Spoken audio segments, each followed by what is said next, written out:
Hi எல்லாருக்கும் வணக்கம். என் கையில் இருக்க இந்த காய்க்கு பேர் வந்து ஆட்டு தும்மட்டிக்காய் அல்லது கும்மட்டிக்காய் அப்படின்னு சொல்லுவாங்க. இதை வந்து நம்ம ஹேர் ஆயில் எதுக்கு யூஸ் பண்ணுறோன்னு பார்த்தீங்கன்னா, நம்ம ஸ்கேல்ப் இருக்கக்கூடிய ஃபங்கல் இன்ஃபெக்ஷனுக்கு இது சூப்பரான ரெமெடிங்க. பேன் தொல்லை, பொடுகு தொல்லை, புழு வெட்டு, பூச்சி வெட்டு இது எல்லாத்துக்குமே இது ஒரு சூப்பரான ரெமெடி. அதனால தான் ஹவுஸ் ஆஃப் பன்னீஸ் ஹேர் ஆயில் இது எப்போவுமே யூஸ் பண்ணுறோம். இந்த தடவை இது ஃப்ரெஷ்ஷாக கிடச்சனால இந்த பேட்சில் நம்ம இந்த ஃப்ரெஷ்ஷாக இந்த காய் யூஸ் பண்ண போகிறோங்க. இது ஒரு குறிப்பிட்ட காலங்களில் தான் கிடைக்கும்.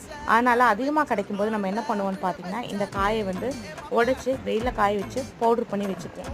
நம்மகிட்ட தேங்காய் எண்ணெய் அதிகமாக இருந்துச்சு அப்படின்னா இந்த காயை அதில் போட்டு நம்ம கொமட்டிக்காய் ஆயிலாக ரெடி பண்ணி வச்சுக்குவோம்.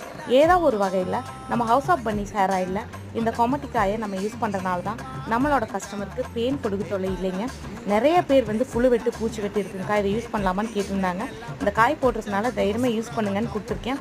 அவங்களுக்கும் நல்ல ரிசல்ட்டுங்க. ஹவுஸ் ஆஃப் பன்னீஸ் ஹேர் ஆயில் எப்போவுமே ஆயிலை அப்கிரேட் பண்ணிகிட்டே இருக்குங்க.